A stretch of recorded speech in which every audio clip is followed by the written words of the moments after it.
দেশজুড়ে উদ্বেগজনক হারে বাড়ছে হাম রোগীর সংখ্যা ও মৃত্যুর ঘটনা। গত ২৪ ঘণ্টায় হাম ও হামের উপসর্গ নিয়ে আরও ১২ জন শিশুর মৃত্যুর তথ্য জানিয়েছে স্বাস্থ্য অধিদপ্তর। এর মধ্যে ৪ জনের শরীরে হাম শনাক্ত হয়েছিল, আর বাকি ৮ জনের মধ্যে হামের উপসর্গ ছিল। এ নিয়ে দেশে মোট মৃত্যুর সংখ্যা দাঁড়িয়েছে ৪৫১ জনে। শুক্রবার স্বাস্থ্য অধিদপ্তরের প্রকাশিত নিয়মিত বুলেটিনে জানানো হয়, গত ১৫ই মার্চ থেকে এখন পর্যন্ত দেশে হামে আক্রান্ত হয়ে সরাসরি মারা গেছেন ৭৪ জন। এছাড়া হামের উপসর্গ নিয়ে মারা গেছেন আরও ৩৭৭ জন। স্বাস্থ্য অধিদপ্তরের তথ্য মতে হামের উপসর্গ নিয়ে সবচেয়ে বেশি মৃত্যু হয়েছে ঢাকা বিভাগে। সেখানে মারা গেছেন ১৫০ জন। এছাড়া রাজশাহী বিভাগে মৃত্যুর সংখ্যা ৭৮ জন।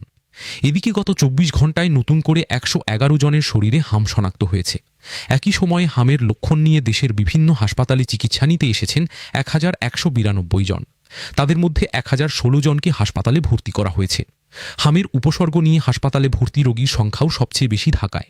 গত একদিনে রাজধানীর বিভিন্ন হাসপাতালে ভর্তি হয়েছেন ৪২২ জন। জ্বর, ঠান্ডা, কাশি, চোখ ফুলে গেছে, মুখে ঘা হয়েছে। ও যদি কান্না করে কোনো শব্দ আমি এখন শব্দ শুনতে পাচ্ছি না, যদি ও কান্না করে আমি শব্দ শুনতে পাইতেছি না। ঢাকা মেডিকেল গেছি, ঢাকা মেডিকেলে ওনারা বলতেছে যে এখানে ওনারা চিকিৎসা দিতে পারতেন না ঠিক মতন। ওরা আমি আরেকজন বলে আমি শরৎ দিতে গেছি, শরৎ দিতে আমি মনে করেন যে এক কথা আমাদের হাতে পায়ে ধরার বাকি। ট্রিটমেন্ট চলছে, মানে পরিস্থিতি অতটা ভালো দেখতেছি না। হাম ভাইরাসের আর কি রোগটা ধরা খাইছে। অন্যদিকে সবচেয়ে কম ভর্তি হয়েছে রংপুর বিভাগে, যেখানে ভর্তি রোগীর সংখ্যা মাত্র ৭ জন।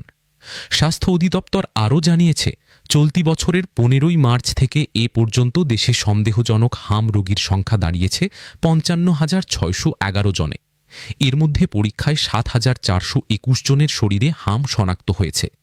বিশেষজ্ঞরা বলছেন, শিশুদের সময়মতো টিকা নিশ্চিত করা, আক্রান্তদের দ্রুত চিকিৎসার আওতায় আনা এবং স্বাস্থ্যবিধি মেনে চলাই বর্তমানে হাম নিয়ন্ত্রণের প্রধান উপায়।